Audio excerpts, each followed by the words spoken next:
Ah, Patrick here from Have Cheetah Will View.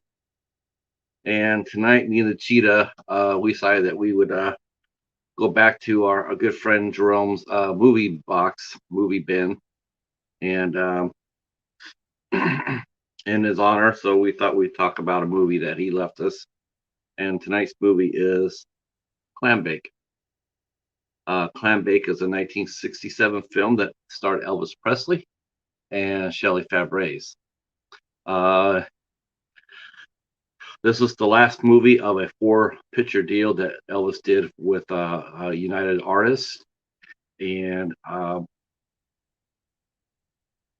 this was his out of 23rd film that he did. Elvis Presley made 31 movies in 13 years, starting in 1956, and this last movie was Change of Habit in 1969. Clambake is a pretty. I love Elvis movies for one thing. There's two things that always got our attention when we during the 3:30 slot. Our local ABC station would run an afternoon movie from 3:30 to 5. Then the local news would come on, and there's 2 weeks that always got us.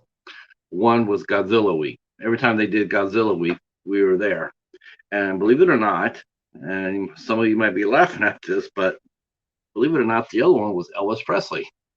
Elvis Presley movies. Every time they did an Elvis week, super popular.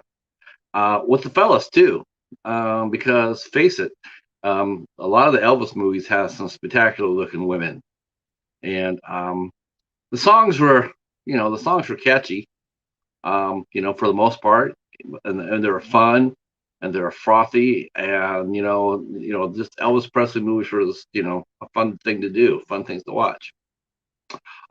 So, in Clambake, it's pretty simple, Elvis Presley movie. Elvis plays a Scott Hayward, who happens to be the heir of Duster Haywood, who runs a multi assortment of companies, and they're very wealthy. Well, Scott feels like he's not getting following his own way. He feels like everything's being given to him, and his dad doesn't take him seriously.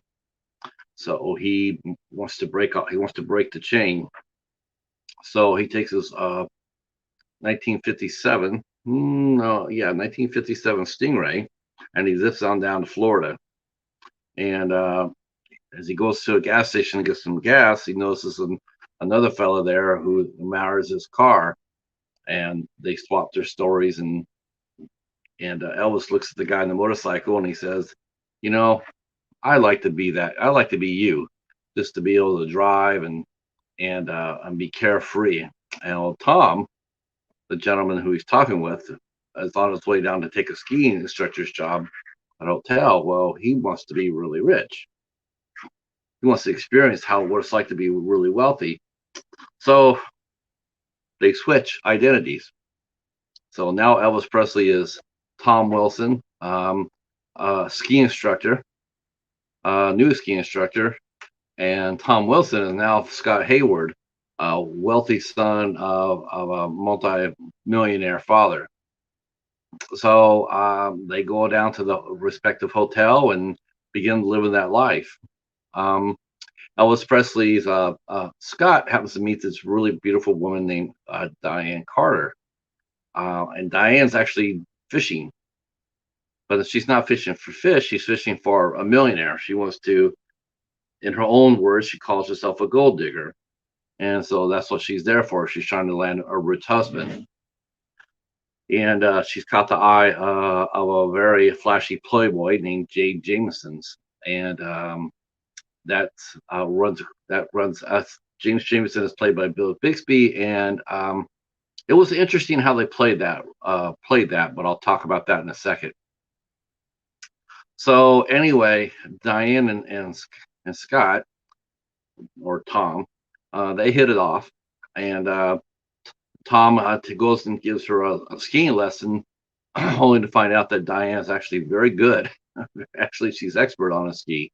She was just out there trying to impress James Jameson, who was out there on his boat. Um,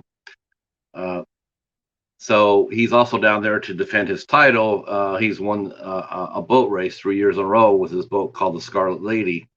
And so anyway, James and Scott, they sort of bump noses a little bit over the girl, and so Scott wants to try to he wants to impress somebody. He wants to impress Diane. And so he goes. He sees he meets a gentleman named Sam Burton, whose boat had raced the year before, and had fallen apart literally in the race. It had fallen apart because of the pounding. Well, Scott talks him into letting them get the boat up and running for the big race, but it's only in 2 weeks. And Mr. Burton, he likes Scott. He feels there's something there. Really, there's some depth there, and so he says, "All right, I'll take a chance with you." And so he starts rebuilding the boat with his friend. The real Tom Wilson is now Scott, and he comes down there and helps him out, and all leading up to the big race. Of course, Elvis wins the race, of course, but it was sort of funny because it was this is a subpar Elvis movie. Horrible songs, man. That's what really surprised me most of anything about this movie was most of the Elvis movies always had really catchy tunes, big hooks, a lot of fun. You could turn on the radio and it'd be you could instantly get an Elvis song. This movie didn't have any of those. There wasn't a single song here that was catchy or memorable or anything. It was just like all on A side and B side. Well, there was no A side or B side. There was like no side. So it wasn't very good. It wasn't very good as far as the music goes. Even though a really pepped up number called Clambake, it was all right. It wasn't really. You could definitely turn the music that Elvis was playing. Definitely was gonna. You could definitely feel it was sliding out. There was no rock beat to it or nothing. It was just really wasn't anything there. The other thing was the cast. The cast was really good. Really liked the cast. Of course, Elvis being Elvis. Elvis was a much better actor than people gave him credit for. For what he was given to do, he did it very well. He wasn't a professionally trained actor or anything, and actually his movies got. I think he acted to the level of the script. The last movie he did in 1969, Change of Habit, is actually one of the better Elvis movies. I really liked that movie. It was a serious movie with Mary Tyler Moore, and it was and early on when he did Jailhouse Rock and Love Me Tender, and they were actually in Flaming Star. Those were really pretty decently well performed films, but Clambake. Elvis has gone on record as saying that Clambake was the least favorite of all of his films, and I can see why. Um, it really was made on the cheap. It was actually produced by the same gentleman who made The Rifleman. That was the first thing that jumped out at me. Um, the same production company produced The Rifleman. As far as the movie itself, yeah, it was done on the cheap. It's rear projection throughout the whole movie. I mean, it was poor. It was lazy even back then. Um, Plus, two, they're supposed to be down in Florida, and you can watch by the racing that they're not in Florida. They're in actually San Pedro, um, which is in California. So, but the cast, like I said, the cast itself was really good. Shelley Favre played the love interest, Diane. She was really cute and spunky. Will Hutchins, who plays Sugarfoot in the Cheyenne series, and later on in his own series, he played Tom, uh, uh, Tom Wilson. And of course, the cast is also included James Gregory as his father. James Gregory played on Barney Miller later on. Bill Bixby played James the Third, and he actually wasn't a bad guy in the beginning of the movie. He was actually pretty nice, and I think it was one of those cases where it's like, oh, we got to create some tension here. and so they sort of made him a bit of an asshole toward the end. But he really wasn't. I mean, he had the best. He wanted to marry Diane. He did love her. He wanted to marry her. He wasn't trying to pussyfoot around. Even though Scott had told Diane the method of operation that Playboys use. Pheasant under glass, couple of vintage wine, and then for dessert, cherished Jubilees up at the apartment. And and that's what happened. James Jameson did the same thing, the same routine.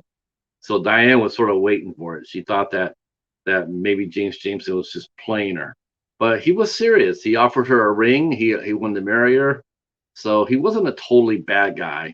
Um, and but of course, like I said, they had to make him a little bit of an ass. So Elvis and him had a reason to you know race the boats and stuff like that.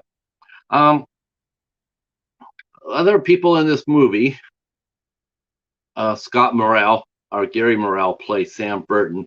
Gary Morrell played in a ton of westerns. Any western that Warner Brothers did, you saw Gary Morrell there. I think what was really cool about this is Lee Majors had a small part in this film, but it was uncredited. He played one of the diners. It was one of his earliest roles. He snuck onto the set and asked to be a part of the movie, and they stuck him on as an extra. This movie did okay. As far as the box office was, they did a slow release for it. It came out in October of '67, but it didn't get a wide release till December of '67, and it just did okay. It wasn't anything earth shattering at all. The reception, the reviews were pretty vanilla. They weren't really impressed. By this time, the whole Elvis shtick was starting to wane a little bit. Starting to get a little bit repetitive and a little bit tiresome. Elvis wasn't being challenged as an actor. They weren't really giving him much to do as they did early on in his career. His best movies, like I said, were in the beginning of his career, and then of course a change of habit in the last of his career in '69. Not to say that, like I said, they weren't bad movies, but I'm sure that he got tired of doing the same old, same old. Clambake is a lot of fluff. It's harmless. If you're an Elvis fan, you definitely want to collect it. You want to get it. You want to watch it. It's fun to see all the familiar faces in it. Um, if you saw this for like $1 or $2, I definitely recommend it. I wouldn't go any more than that to pick it up, but I thought it was a lot of fun. Surprised me, to tell you the truth, that this was in Jerome's collection. But then again, he loved a lot of different types of movies, and so when I saw this, I had to watch it, and then I had to review it.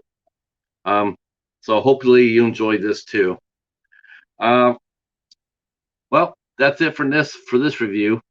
If you liked what you saw, please consider giving us a subscription, a thumbs up, leave a comment down below. We will answer them, and I'll put some links down below to Elvis's database, movie database page. And yeah, if you're new to Elvis Presley movies, check them out. They are a lot of fun. All right, until the next one. Peace.